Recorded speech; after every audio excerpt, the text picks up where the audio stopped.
Hello, Sault Ste. Marie. We're back with On Ice with Ernest Skinner, episode 3, season 1. Had a bit of a hiccup last week. My fish friend Sal bailed last minute, but that's okay, Sal. He wasn't feeling too good, so we're all good there. I've got somebody that everybody might know. He knows a lot about every aspect of sports, including greyhounds, and it's Mr. Alex Parr. What an introduction. Thank you so much. I'm trying my best here. I'm working with the anchor.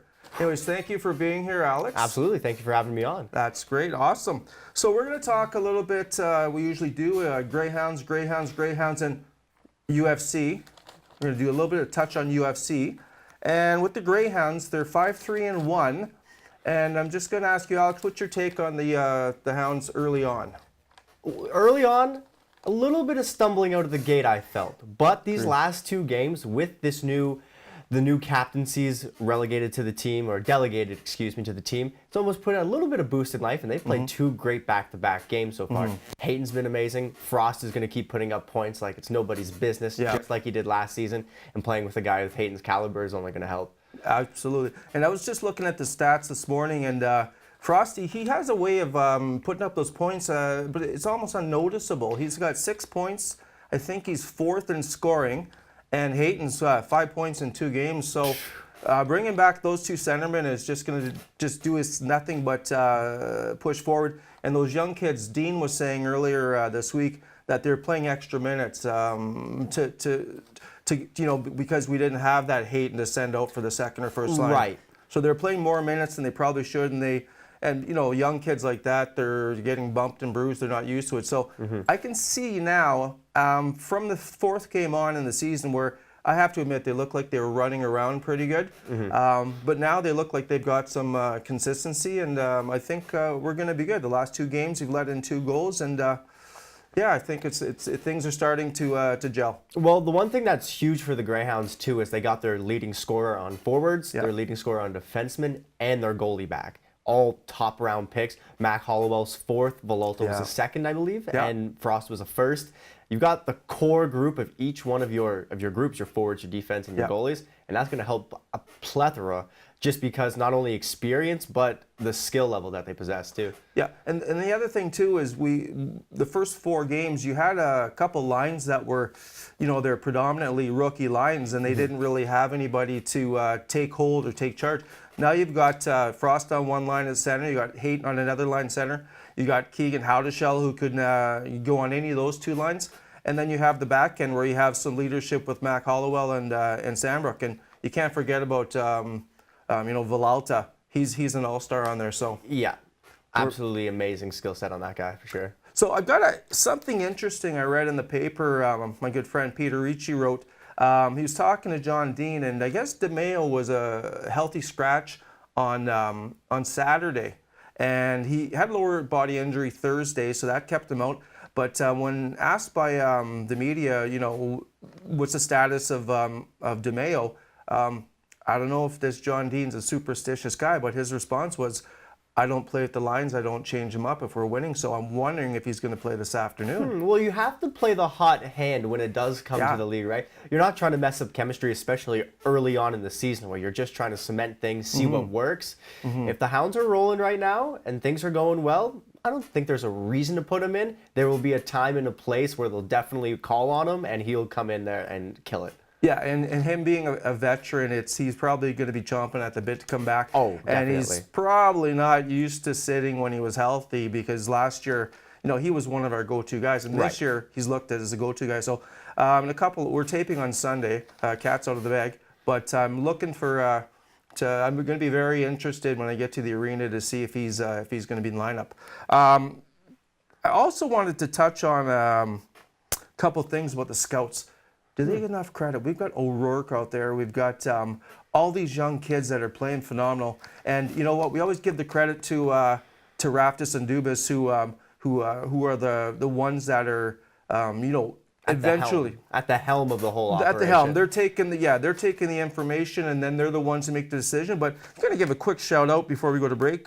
Nick Delapenta, Kyle Barber, Reagan Stocko, Scott Campbell, David D. Marinas, and John McGar. We got goalie coach Dan Stewart, and then we've got the U.S. scout Bill Warren. So you really can't say too much about our scouting. It's been impeccable this last few years. We're going to go to a quick commercial break, and we'll be back with Alex Parr on On Ice with Ernest Skinner. And we're back with On Ice with Ernest Skinner and my guest, Alex Parr. Alex, we were talking earlier on the ride over here, not Greyhounds, but it's UFC, but I'm sure there's a lot of Hound fans that want to hear about our take on UFC. What did you take out of that? Who were you going for, and what do you see coming up? Who was I going for, huh? Well, the fight's over now, so I guess my pride's already gone. I was going for McGregor. I know, I love a guy that can just draw so much attention to it. I mean, he's captivating. So can a suicide bomber. I mean, I guess so, but just the way that he can bring so many eyes to the sport and the way he makes you want to watch. Either you want to see him win or you want to see him get beat to a pulp, but either way, he's great for the sport and branding it out as far as he has. Yeah, I totally agree. He is somebody that brings attention to UFC, and he is, probably one of the bigger promoters. And Dana White just coddles this kid. Yeah. But I was going for Khabib, and you know what? I was going for the humble guy, like the GSP who reports from his house in Montreal, and he watches hockey. But GSP is the humble guy, which I like. You know, I mean, the Koscheck's out there, the Nate Diaz, and it's just the humble guy isn't going to get in your face and tell you how it is. He's going to stay back and be reserved. And I mean, very respectful, but doesn't make for as good of TV. But the humble guy pummeled the guy. Well, I don't know if I can use the word humble, especially what happened after the fact. Yeah, we'll and talk that about took everything from respect, I thought.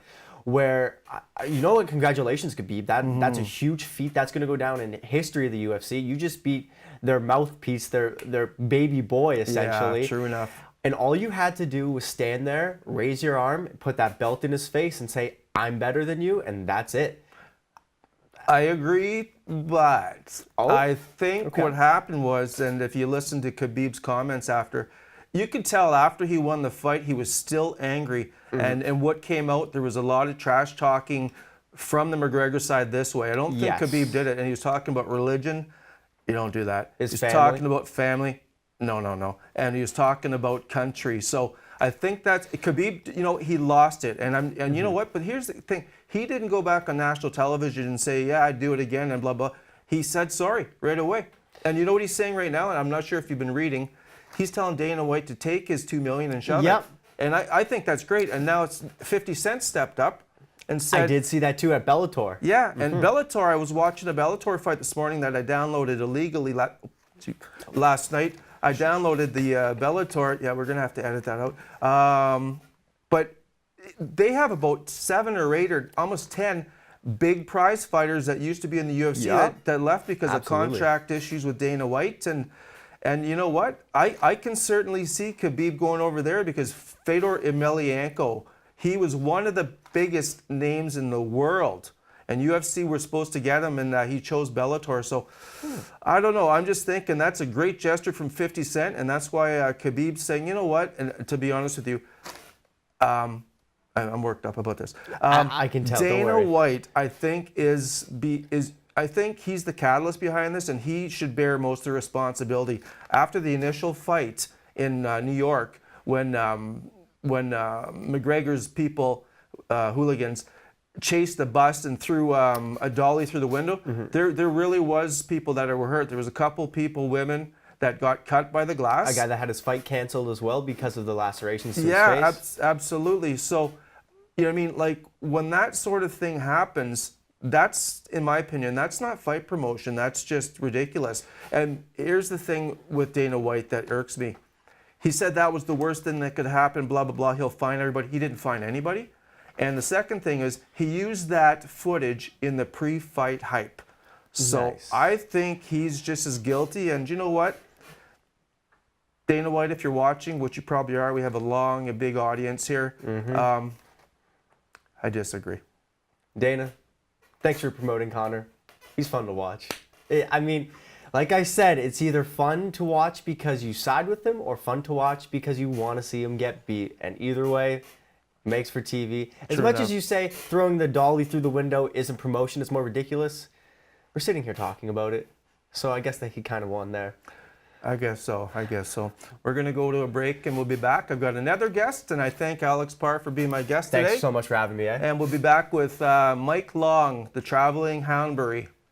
And we're back with On Ice with Ernest Skinner, and I've got a new guest. His name is Mike Long, who I call the traveling houndbury. And the reason I call Mike the traveling houndbury is because he travels with the hounds. He's been on a bunch of road trips.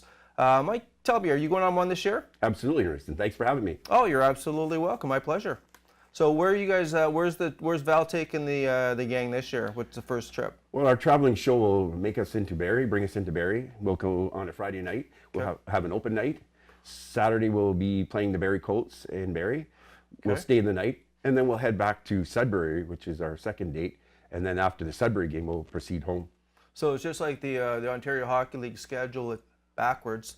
It goes and then you're coming back. So when you guys have your open night, is that where you all go out and have a couple bevies and just relax and get to know each other? Go for a couple pops, or maybe the bus will take us to the casino, or you never know. It's just whatever Val has set up with the company. Oh, absolutely. Okay. And so, what's the demographic on the bus? What's the age group? Is it are there kids allowed on the bus? I heard that they shied away from that. They had kids on the bus at one point, and some of the people didn't enjoy it as much. So what's the demographics of age is interesting, Ernest. You wouldn't see anybody under 18, 19, but you can go all the way up to in their 70s. So it goes anywhere from 19 to 70. It's a great group, and it feels like family because we're all going for the same thing. Right. We're all following the same team. Yeah. And when you get on the bus, you start talking to these folks, and you realize they know someone that you know, or they're related to someone you are. St. Marie is like that, there for you sure. Go. That's true. So you've been going on these bus trips for years, and so I guess there's a lot of regulars? Absolutely, yeah. She has a list, and she goes to her list first, and she rarely has to get new, what we call rookies, in because most people go again, unless they've got other commitments. And I've also heard, I talked to Val earlier this week, she said the first bus is sold. Yes, I And understand. What's the most buses that have went on a trip, like playoffs or not? Has it been 2 or 3 buses, or? Well, I went on one a few years back. I don't think it was Val running it, but there was 2. Okay. I remember years and years ago, we had to, it was a different configuration to the divisions, and we had to play North Bay to win, to move on. And there was actually 3 for that one, 3 buses, but that was a long time back. Wow, 3 buses. And so, price-wise, I know that it's going to fluctuate if you're going down to the States, American dollar, all those things. Different hotels, different areas of Ontario going to charge different. So she has to break. But what would be an average ballpark cost just for the layperson who's never taken the bus and is curious if it's $200 or $1,600? Like, they wouldn't know. Right. Well, it wouldn't be $1,600 unless you're going to the Memorial Cup in out west. True enough. However, between 2 and 3 is a good ballpark figure because you're dealing with not only the distance of a short trip might be to Saginaw-on-Flint, where a long trip might be to Ottawa-Kingston. So because we're going to Barrie, Sudbury, it's halfway. So you could run in between 2 and 3, and you got to remember there's either 1 to a room or 4 to a room. So that has to play into it also. That's the variable. That's right. And Val was saying too, some of the arenas are more generous with their tickets as well. I don't know if she meant, I forget what we were talking about, but I don't know if she meant that some arenas will give you half-price tickets or compu tickets, but she said some arenas are a little easier to play ball with. So right. That's true. Well, some, for example, you might go to Saginaw and pick up a $9 ticket where you go to London and it's like $19 or something when you get the group discount. Discount, thank you. Wow, yeah, absolutely. So there's a variance. Yeah.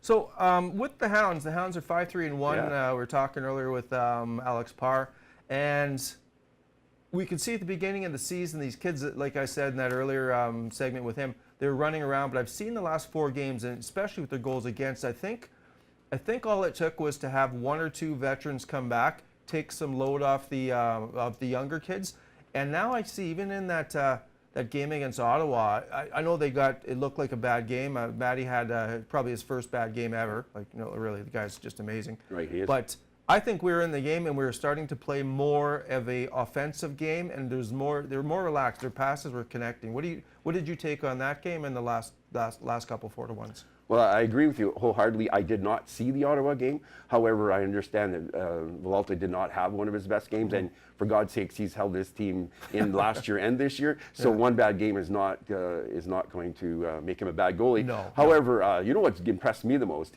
is, and having Barrett Hayton back is a big step. Absolutely. But I like the way the kids have played. Like the Johnsons, the Cartes, the Muffras, those kind of guys. The guys on defense, O'Rourke, Kalista. Those guys are stepping up. And like you say, there is pressure when you don't have the big boys in the lineup. Hollowell wasn't there either for a while. Right. And now he's back, and you've got Barrett Hayton back. So yes, I'm sure that's going to help the kids. It's going to help them feel like they've got the presence. Just watching these veterans and what they do is going to help the kids, right? And I think that leadership on the lines, it actually relaxes the kids more. Should. They know going on to on the ice that they've got somebody out there that can maybe help them out if they're in trouble. So we're going to take a quick commercial break, and I'll be back with my guest, Mike Long, the traveling Houndbury. And we're back with On Ice with Ernest Skinner, episode 3, season 1. And I'm back with my guest, Mike Long. Thanks again for joining me today. Thank you, Ernest. Touching more on the Hounds, one thing I noticed, and I didn't really take this as seriously back in the day before they started doing stats on it, face-offs. We have Morgan Frost, who is our face-off king. Barrett Hayton's great at face-offs, but I've noticed these two young Ks, Cairns and, help me pronounce his name. Carte. I watched them the other day, and they were winning face-offs, and I couldn't believe it. And that's one of those things that, unless you're really following the intricate parts of hockey, what a dynamic that is, because if you win the face-off in the offensive zone, your team has a chance to put one in the net. You win in the defensive zone, you prevent the other team from putting it in your net. So, so what do you take on these two young lads stepping it up? Well, they definitely, as you said, definitely are doing the job. They must be practicing these things because it looks like they're doing good. Shout out to Carroll too. Joe Carroll has won quite a few also. And obviously, like you said, if you've got the puck, if you get the puck off a face-off, then that means they've got to take it away from you. That's right. So you've got possession right there. Puck possession style. And I was wondering earlier in the season that it was insinuated that we're going to be playing a puck possession style. But I do like John Dean and Tardif and Jordan Smith's way of doing things.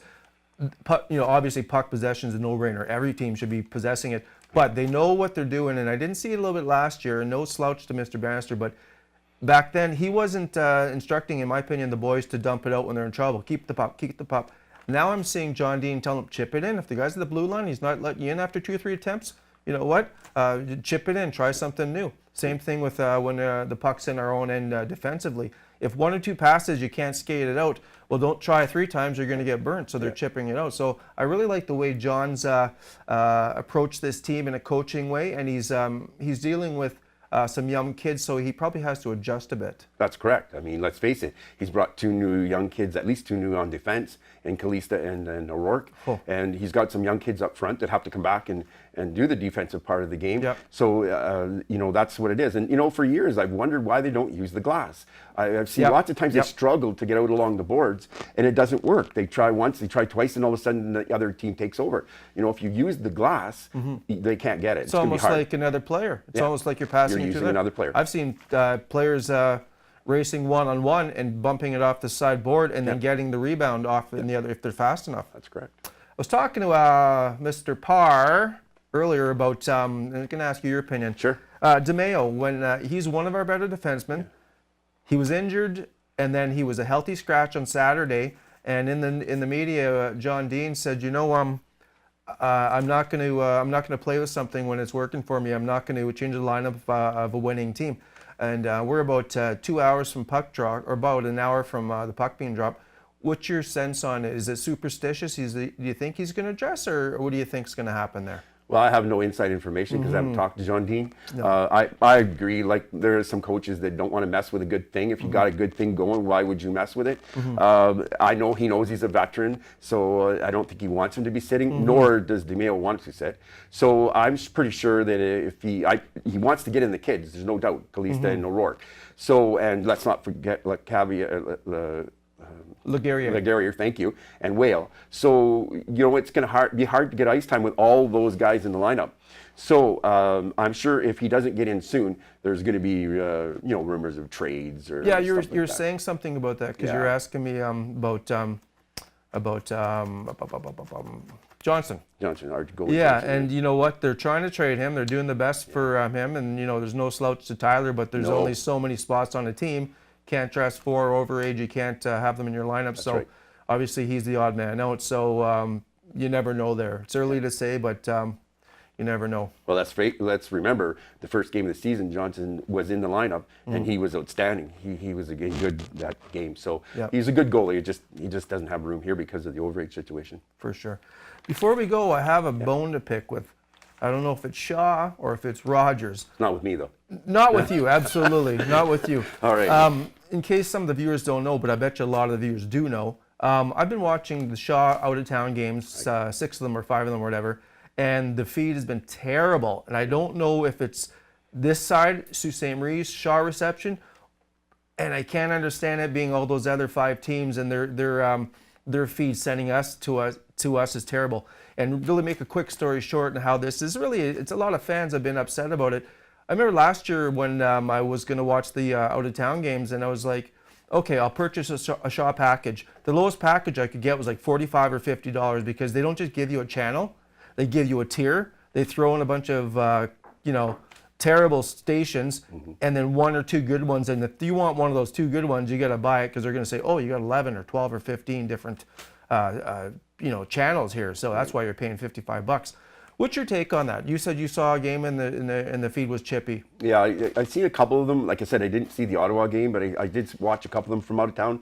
And it's not just the quality of the picture. Sometimes the sound is awful. Yeah. You know, it's garbled, or it sounds like they got marbles in their mouth, or the sound is actually low, where you have to turn your TV up a lot higher. Yeah. But it hasn't been crystal clear, no, and I'm not sure which end it's on. So I'm not one of those people. Yeah. So all I'm going to say is, I don't know the answers, but I know what I'm going to do the next away game. If the feed is bad, I'm going to be calling Shaw and asking them, what's going on, and hopefully that'll get fixed because we pay for a service. We should get the best product. Anyways, we're out of time, unfortunately. I'd like to thank my guests, Alex Parr and Mike Long, for Thank you, Ernest. joining me today. And check out Thursday. This week's Dog Treat came out late, but next Thursday, Dog Treats will be out again, and I'll let you know who is going to be my guest. And check out my Rock Talk by Ernest Skinner. And thank you for watching, and we'll see you next week.